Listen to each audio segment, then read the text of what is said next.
नमस्कार दर्शकों, मैं आर कुमार सैनी, वैदिक and KP astrologer and vastu expert.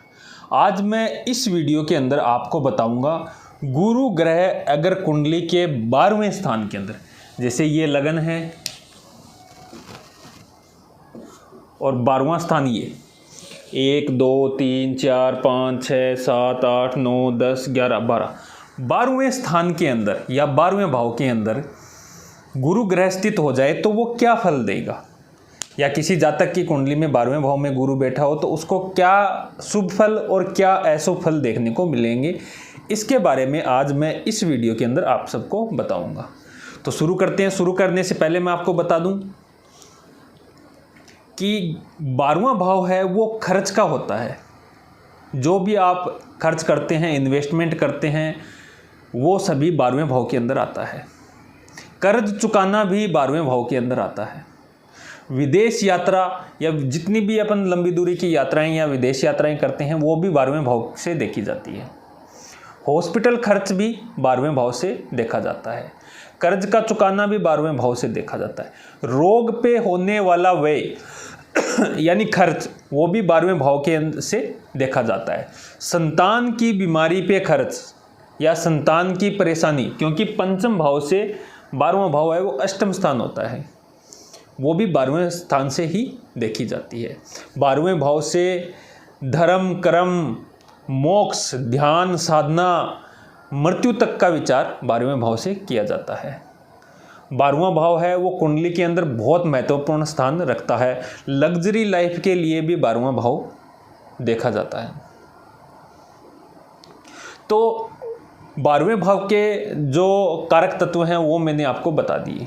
अब मैं बताता हूँ आपको गुरु के बारे में। गुरु है वो कुंडली के अंदर संतान का कारक होता है, धन का, वित्त का कारक होता है। गुरु शिक्षा का कारक होता है, ज्ञान का कारक होता है। गुरु है वो अपने लीवर डाइजेशन का भी कारक होता है। गुरु पुरुष की कुंडली के अंदर दाहिनी आंख का और स्त्री की कुंडली में बाएं आंख का भी, यानी 12वां भाव है वो स्त्री की कुंडली के अंदर बाएं आंख का और पुरुष की कुंडली में दाहिनी आंख का भी कारक होता है। तो ये तो थे गुरु के कारक तत्व। 12वें भाव के मैंने आपको बता दिए। अब अगर कुंडली के जिन जातकों की कुंडली में 12वें भाव में गुरु बैठा हो तो वो खर्च अधिक करवाएगा, ये कन्फर्म है। उसके खर्च हैं वो इनकम के बराबर रहेंगे या इनकम से ज़्यादा रहेंगे। पहली बात तो खर्च पे अपना कंट्रोल रखना है। दूसरी चीज़, भूल कर भी शेयर मार्केट, शेयर बाज़ार, सट्टे के अंदर आपको इन्वेस्टमेंट नहीं करने हैं, नहीं तो वो मिट्टी के अंदर मिल जाएंगे। यानी जिनका 12वें में गुरु है उनको शेयर सट्टे से हानि होती है, उनको इन्वेस्टमेंट इन सब चीज़ों के अंदर नहीं करना चाहिए। जिनके 12वें भाव में गुरु है उनको उधार पैसे भी नहीं देने चाहिए। अगर जिनके गुरु 12वें भाव में बैठा है, उधार पैसे देते हैं अपने रिश्तेदारी में, अपने जानने वाले दोस्तों आदि के अंदर, तो वो पैसा डूब जाता है, वो पैसा नहीं आता या पूरे पैसे वापस आने मुश्किल होते हैं।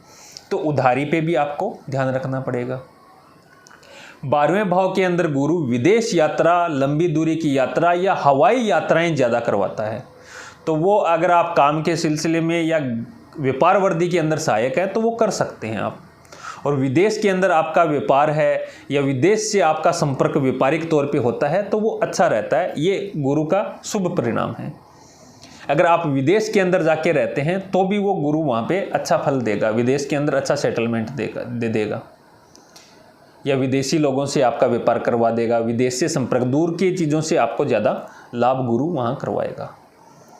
तीसरी चीज़, संतान का स्वास्थ्य है वो डावाडोल रहता है। संतान को कफ, कोल्ड, सांसों से संबंधित, दमे से संबंधित या लीवर डाइजेशन से संबंधित है वो परेशानी देता है। तो खास तौर पे संतान का स्वास्थ्य का ध्यान रखना है। संतान की शिक्षा के अंदर भी रुकावट डालता है। तो संतान पुत्र है या पुत्री है, जो भी है संतान आपकी पहली, उसका पढ़ाई के अंदर डिस्टर्ब न हो स्वास्थ्य की वजह से, उस चीज़ का आपका ध्यान रखना है। 12वें भाव का गुरु अगर ऐसा व्यक्ति साधु संतों, धर्म, कर्म, धार्मिक यात्राओं पे ज़्यादा खर्च करे तो वो उसके भाग्य के अंदर उन्नति करवाती है, यानी सहायक होती है, भाग्योदय में सहायक होती है। ऐसे लोगों को धार्मिक यात्राएं वर्ष में एक बार जरूर करनी चाहिए या धार्मिक लोगों से संपर्क में रहना चाहिए। चाहे वो ज्योतिष हो, चाहे साधु हो, संत हो, या जो भी धार्मिक व्यक्ति होते हैं उनसे संपर्क में जरूर रहता है गुरु 12वें जिनकी कुंडली के अंदर हो।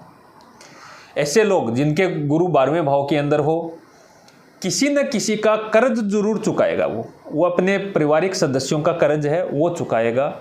हालांकि गुरु 12वें भाव में बैठ के चतुर्थ भाव पे दृष्टि डालता है, संपत्ति, वाहन वगैरह का अच्छा सुख देता है। जातक के गुरु की महादशा में अपनी अच्छी संपत्ति वगैरह है, घर वगैरह है, ज़मीन जायदाद है, व्हीकल वगैरह है, वो अच्छा बना लेता है, वो उसकी पॉजिटिव चीज़ है। गुरु यहाँ पे बैठ के आपको गुप्त ज्ञान के प्रति आकर्षित करता है, व्यक्ति की ध्यान साधना के प्रति आकर्षित होता है। हाँ, व्यक्ति कर नहीं पाए वो अलग चीज़ है, लेकिन उसको बहुत ज़्यादा इंटरेस्ट रहता है गुप्त विद्याओं के अंदर।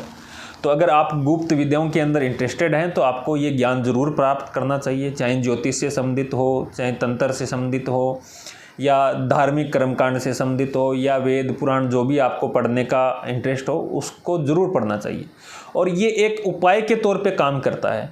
यानी जिनका गुरु 12वें भाव के अंदर बैठा हो वो व्यक्ति अगर नित्य कोई धार्मिक चीज़ पढ़े, चाहे एक पृष्ठ ही पढ़े, तो वो उसकी उन्नति के अंदर सहायक होता है। तो ये गुरु का 12वें भाव का फल है। जिनके गुरु 12वें भाव के अंदर हो, पिता के साथ में उसकी तालमेल की थोड़ी कमी रहती है।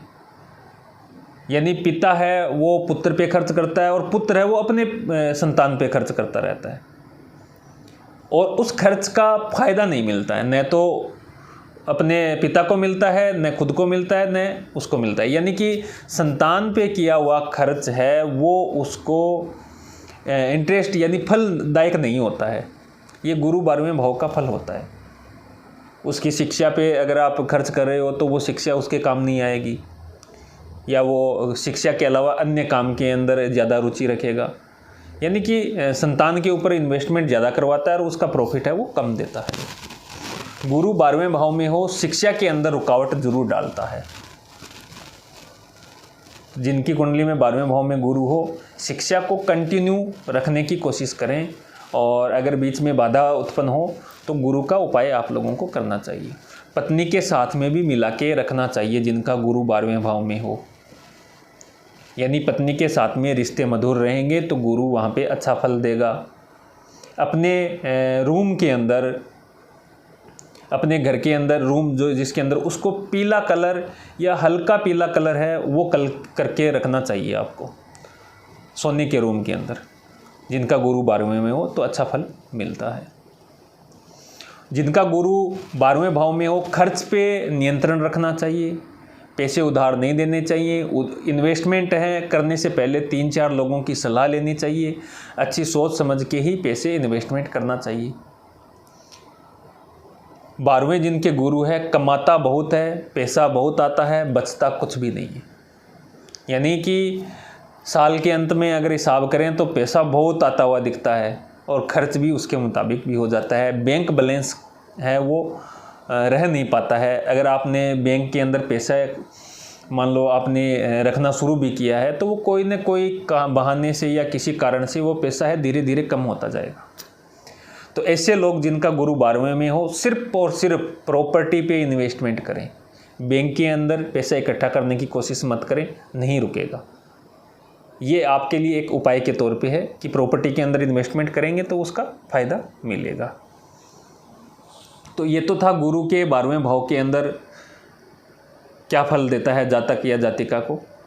अगर आप अपनी पर्सनल कुंडली दिखा के जानना चाहते हैं कि आपकी कुंडली के अंदर गुरु ग्रह कैसा है, कैसा फल दे रहा है, जिनका गुरु 12वें भाव में हो उसको पुत्र संतान से संबंधित समस्याएं भी रहती है। यह भी बहुत सारी कुंडलियों में देखा गया है।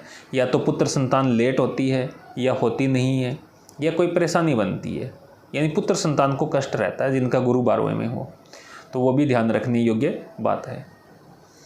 तो अगर आप अपनी कुंडली दिखा के अपने date of birth, time, birth place मेरे व्हाट्सअप नंबर पे भेज के अपनी प्रेडिक्शन करवाना चाहते हैं, उपाय जानना चाहते हैं, कुंडली के बारे में आपकी जो भी समस्याएं हैं उनका समाधान जानना चाहते हैं, और क्या क्या इवेंट आपके जीवन में घटित होगा, आपका भविष्य कैसा रहेगा, सभी अपने जीवन से संबंधित सभी सवालों के आप जवाब चाहते हैं, तो अपॉइंटमेंट मेरे दिए हुए नंबरों पे अपॉइंटमेंट फिक्स करके आप अपना प्रेडिक्शन है वो ले सकते हैं, और जो भी उपाय निकल के आए उन उपाय को कीजिए, आपको बहुत अच्छा परिणाम देखने को मिलेगा।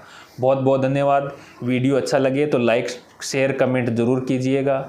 जय हिंद, जय भारत, हर हर महादेव।